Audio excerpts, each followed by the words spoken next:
Working. I'd like to welcome Dr. Theresa Larson and Sarah Rucker from Working Wounded Gang to the show. Thank you for coming by. We're not working out. We want everybody fit, right? There's no excuses. That's right. No excuses. Before we talk about the movement RX, before we get into that, let's talk about your backgrounds. Because both of you in the military have very special stories. Let's go with it first. Thank you, Taylor. I was in the Marine Corps. I was a Marine Corps engineer officer for 3.5 years. I was deployed to Fallujah, Iraq during Operation Iraqi Freedom 3.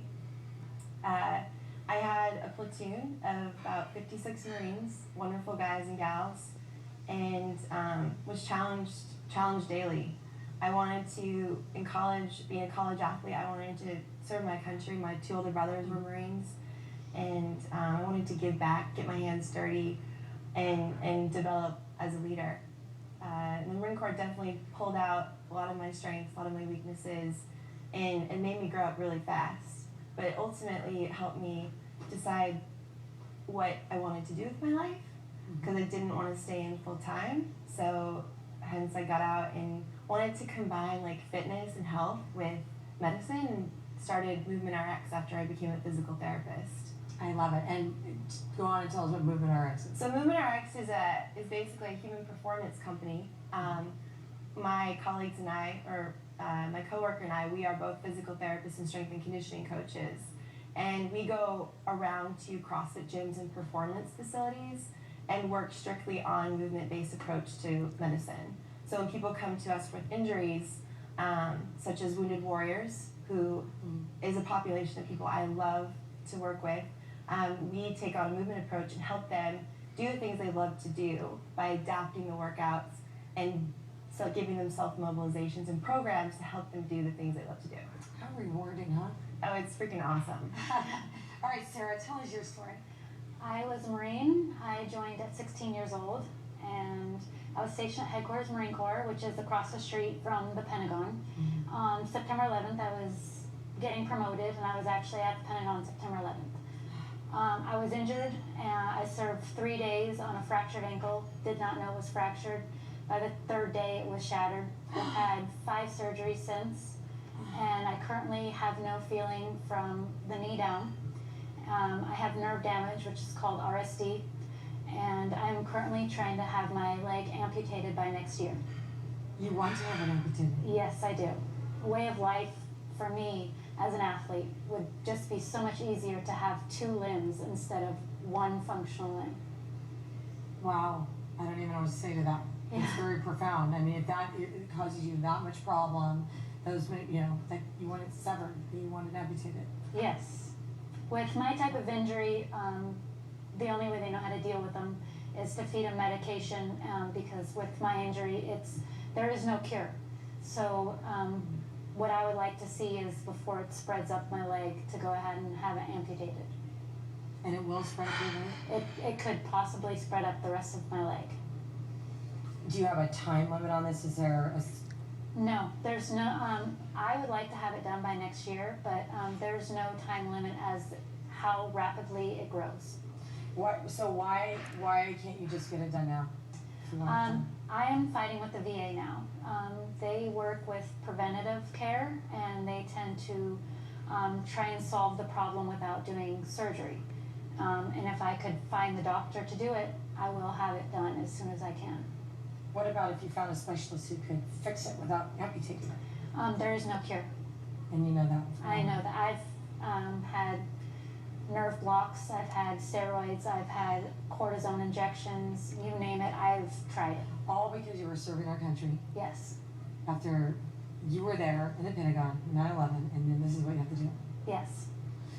Sorry, Sarah. That's okay. I hope you get what you want, and any way we can help, let me know. Thank you. So how did you become involved with Wounded Warriors? Yeah. I have been CrossFitting for about a year at CrossFit Temecula South, and I met Theresa there. And through Theresa, she's able to show me how to do exercises and get over the fear of not being able to do anything because I'm different. And that's where... Or that you'll be in extreme pain, right? Right. I'm always in pain, no matter what. I'm at a 7 constantly on a good day. And you're still smiling. Most people would be not happy to be, like, it would probably be very unpleasant to be around. Right. Well, you can't let pain get in your way. There's people out there that I've seen after competing this last weekend that are far off worse than I am, and I was honored to see that. So we're going to talk about this game. So tell me, describe in detail what it was like and what it's about. So the games, the Working Wounded Games, started by a guy named David Chef Wallish. So they call him Chef because he is a chef. He's at CrossFit Rubicon in Washington, D.C. And it was his dream to level the playing field. Because he's like, you have these CrossFit Games, and you've got these wounded warriors and wounded athletes, and they're not competing in those games. So let's create a competition that no matter what impairment you have or dysfunction, you can compete. Whether you lost 3 limbs, 1 limb, or have a traumatic brain injury, or like Sarah's suffering with chronic regional pain syndrome, which means that she has nerve damage, severe nerve damage that's never going to go away. And it's created this environment that no matter what your dysfunction, mentally, physically, you can compete on a level playing field. And so he's created this games environment that I've had a chance to be a part of as a doctor of physical therapy. I brought 5 athletes from San Diego and 1 from Florida out there to compete, and it was just amazing. I mean, there's not a dry eye in the place. You look around you and you're like, this is exactly why I became a physical therapist. Working with athletes like Sarah is exactly why I learned how to do joint manipulation and learn about chronic regional pain, so I know how to better help these people. And through CrossFit and high performance environments, which athletes like us want to go back to anyway. We don't want to go back to like a regular gym environment or, being told that we can never run again or ever squat again. It's like, these guys are going to do it anyway. So how can we do it? How can we help them do it with the dysfunctions they have? And so it was just mind-blowing. I mean, look at these pictures of these athletes. Whether they have 2 arms or 1, since a lot of the athletes only had 1, they made everyone do one-legged, one-arm deadlifts. And it was just like the greatest thing. And to talk about what Sarah is dealing with is that I got a chance to work with her, a privilege to work with her. And what people don't understand about this chronic regional pain is that it is life-changing and can be very severe. And you can't turn it off. Mm-hmm. So no matter what stuff that we do with her joint-wise or manipulation, that pain is always there because her sensory nerves that go up from her skin up to her brain, central nervous system, doesn't stop. It doesn't stop telling her that she has pain. So no, you can't even kill those nerves. You can't even deaden the nerves. Well, so what happened was this weekend is she was able to talk to other athletes who had been through her similar situation and talk about the benefits of getting her leg amputated or not. And so with an amputation, cutting it off where the pain stops, she'll be able to run again, play soccer, and do the things she loves, which is way more important to her than running around with her little child than suffering 7 out of 10 pain every day. Mm-hmm. You're not truly living life that way. Yeah. All right, well, you guys have some exercise moves that not only the Wounded Warriors can do, but everybody can do it. So there's no excuse. I mean, if these Wounded Warriors can work out, train, so can you all at home. And they're going to make it easy. We're going to take a break and come back. You're going to show us simple moves we all do? All right. Sounds good. Thank you.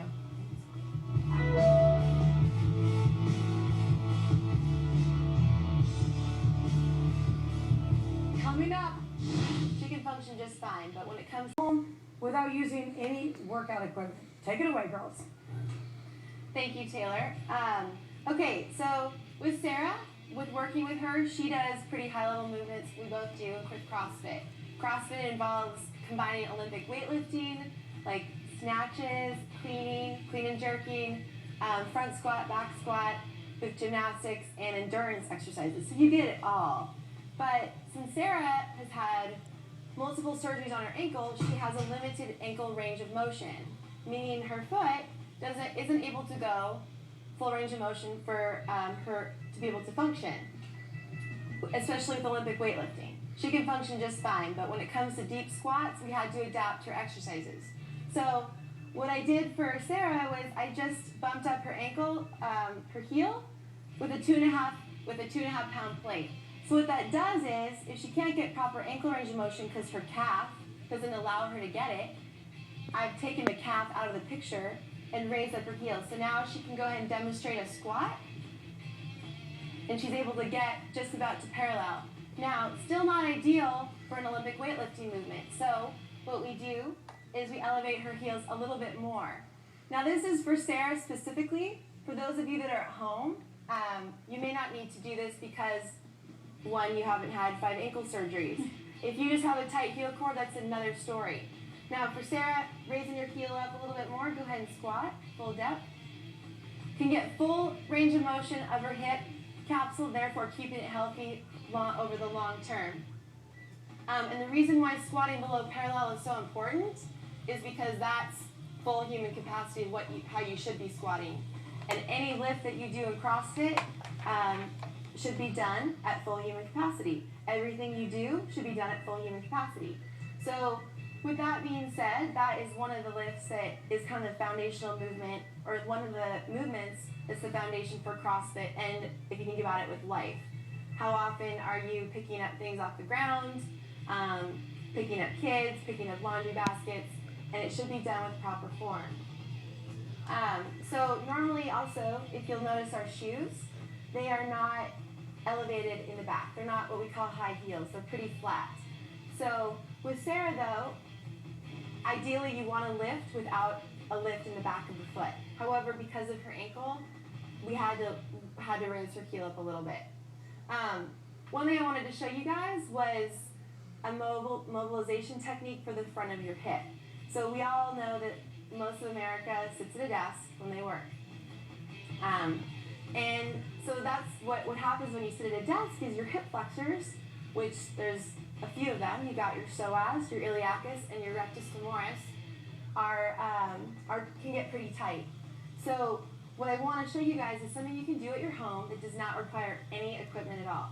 And I'm going to show you on this couch or chair. So go ahead. What you're going to do is you're going to take whatever hip feels the most tight. I would recommend doing this to both. If you can do it every hour on the hour, great. And you can also do it against the wall. But you're going to drive, basically put your knee up against the back of the couch, foot elevated, and you're going to sit here and drive your hip forward. And what I would recommend is squeezing your butt at the same time to protect your low back. So right here I'm getting the front of my hip that gets tight and smashed when you're sitting all day long and helps open you up. Now, the next segment to this is I'm going to squeeze my butt, bring my foot back towards the chair, my front foot, and elevate my torso upward. So keep squeezing my butt to protect my low back, and I'm getting a nice stretch through now my quad. Now, the reason this is important, like I said again, is that with us sitting down, it shortens our hip flexors and shortens our range of motion, which can affect you when you walk, squat, and do movements through life. So it's an easy thing you can do frequently throughout the day to help open up your hips, improve your range of motion, and ultimately relieve you of pain or prevent injury. All right, thank you, Theresa. And there's no excuses. No excuses. We'll be right back. Coming up, there are